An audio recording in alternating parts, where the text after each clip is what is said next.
தாய் தமிழ் உறவுகளுக்கு வணக்கம். நம்ம இன்னைக்கு ஒரு முக்கியமான கோவிலை பற்றி, ஒரு இடத்தை பற்றி பேசணும்.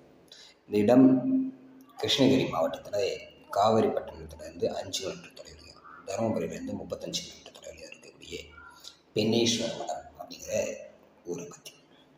இங்கே இருக்கக்கூடிய தென்பெண்ணை ஆற்றினுடைய கரைக்கும் பென்னேஸ்வரர் மலை, இந்த ரெண்டு இடங்களுக்கும் இடையில் அமைஞ்சிருக்கக்கூடிய ஒரு கோவில் தான் பெண்ணை நாயனார் கோவில்.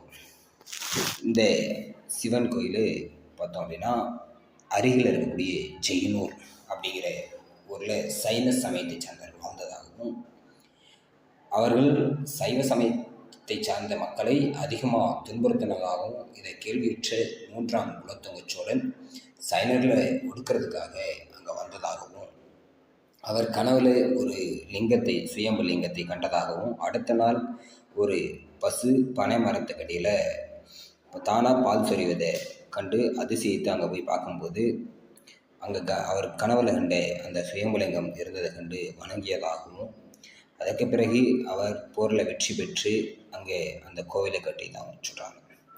பனை மரத்தினுடைய இன்னொரு பெயர் பெண்ணை அப்படிங்கிறது. அப்போ பனைமரத்துக்கடியில் கண்ட ஈசனுக்கு பெயர் பெண்ணை ஈசன். பெண்ணை நாயனார் அப்படிங்கிற அந்த பெயர் பின்னால் சமஸ்கிருதமாக்களால் பென்னேஸ்வரர் அப்படின்னு மாறியதாகவும் சொல்லப்படுது. அது மட்டும் இல்லாமல் இந்த கோயிலை பார்த்தோம் அப்படின்னா, வெளிப்பிரகாரம் உட்பிரகாரம் 2 அமைஞ்சிருக்கு. வெளிப்பிரகாரம் ஒரு திறந்த வெளியாக இருக்கு. இந்த வெளிப்பிரகாரம் 150 அடிகளை கொண்ட கோபுரமாக இருக்குது. இந்த கோயிலை ஒட்டி அந்த கருவறை, அந்தராலம், முகமண்டபம் இவற்றோட இருக்குது. இந்த முகமண்டபத்தில் வடக்கு உள்சுவரை ஒட்டி ஒரு பிள்ளையார் சிலை அமைச்சிருக்கு. இந்த பிள்ளையாரை அதியமான் பிள்ளையார் அப்படின்னு சொல்லி அங்கே இருக்கக்கூடிய மக்கள் அழைக்கிறாங்க. அது மட்டும் இல்லாமல் முகமண்டபத்தில் நந்தி, பலிபீடம் இதையும் அமைச்சிருக்காங்க. கருவறையில் ஒரு சிறிய சுயம்புலிங்கம் வச்சுருக்காங்க. கோயில் பிரகாரத்தில் பிள்ளையார், சம்மதமாதர் ஆகியோருடைய சிலைகளும் இருக்குது. இது மட்டும் இல்லாமல் பிரகாரத்தை சுற்றி 9 அறைகள் அமைச்சிருக்காங்க.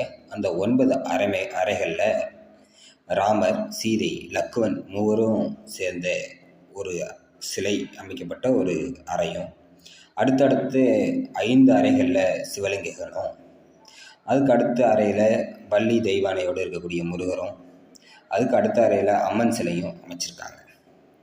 இதுக்கு வெளியில், இந்த 9 அறைகளுக்கு வெளியில் ஐயப்பனுடைய அந்த 18 படிகளையும், ஐயப்பனுடைய உருவப்படத்தையும் அமைச்சிருக்காங்க. இது மட்டும் இல்லாமல் நவகிரகங்கள், சூரியன், சந்திரன் ஆகியோருக்கும் சிலை இருக்குது. கோட்டை தெய்வங்களாக இருக்கக்கூடிய தென்முக கடவுள், துர்க்கை இதெல்லாம் அங்கே அமைச்சிருக்காங்க. சோழர்கள் காலத்தில் பல கோயில்களை அவர்கள் கட்டியிருக்காங்க. அப்படி இருந்தாலும் அவர்களுடைய சின்னமாக இருக்கக்கூடிய புலிச்சின்னத்தை அவர்கள் எங்கேயுமே பொறிக்கலை, எந்த இதுலேயும் பொறிச்சு வச்சதில்லை. ஆனால் இந்த பென்னேஸ்வரர் கோயிலினுடைய கருவறையில் வடக்கு புறமாக நான்முகன் அப்படின்னு நம்ம சொல்லக்கூடிய அந்த பிரம்மனுக்கு சிலை வச்சுருக்காங்க. அதுக்கு கீழே தேவர் நாச்சியார் அப்படிங்கிறவருடைய பேரை பொறிச்சிருக்காங்க. அவருடைய பேருக்கு முன்னாடி புலிச்சின்னம், சோழர்களுடைய இந்த புலிச்சின்னம் பொறிக்கப்பட்டிருப்பது மிக சிறப்பு. இது மட்டும் இல்லாமல் 3ஆம் குலோத்துங்க சோழனின் சிலையும் அந்த கோயிலில் வச்சுருக்காங்க. இங்கே இருக்கக்கூடிய கல்வெட்டுகள், இங்கே பல கல்வெட்டுகள் இருக்குது. கிட்டத்தட்ட 30 கல்வெட்டுகள் இருக்குது. இந்த கல்வெட்டுகளை பார்த்தோம் அப்படின்னா 10 கல்வெட்டுகள் சோழர் காலத்து கல்வெட்டுகளாகவும், 6 கல்வெட்டுகள் 3ஆம் குலோத்துங்க சோழர் காலத்து கல்வெட்டாகவும், 4 கல்வெட்டுகள் 3ஆம் ராசராசன் காலத்ததாகவும், அடுத்த 5 கல்வெட்டுகள் போசாளர் காலத்ததாகவும், 3 விசயநகர மன்னர் காலத்தாகவும், பிற கல்வெட்டுகள் பிற்காலத்தவையாகவும் இருக்குது. ஆனால் இந்த கல்வெட்டுகள் எல்லாம் தற்போதைய நிலையில் சிதிலமடைஞ்சு அழியக்கூடிய தருவாயில் தான் இருக்குது. இந்த பென்னேஸ்வர மலை, இந்த கோவிலுடைய பின்புறமாக அமைஞ்சிருக்கக்கூடிய மலையினுடைய பேர் ஸ்ரீ பென்னேஸ்வர மலை. இந்த மலையில் தான் முழு நிலவன்னைக்கு மக்கள் கிரிவலம் செல்வதற்கான கிரிவல பாதை அமைக்கப்பட்டிருக்கு. மலையை வலம் வருவதற்காக அமைக்கப்பட்ட அந்த பாதை. அது முழுக்க முழுக்க அந்த மலையை குடஞ்சி அமைச்சிருக்காங்க. கோவிலிருந்து அந்த மலையை சுற்றி திரும்ப கோவில் வர வரைக்கும் செல்லக்கூடிய வழிகள் தூரம் அங்கங்கே சிலைகள் வச்சுருக்காங்க, சிவலிங்கங்களை வச்சுருக்காங்க.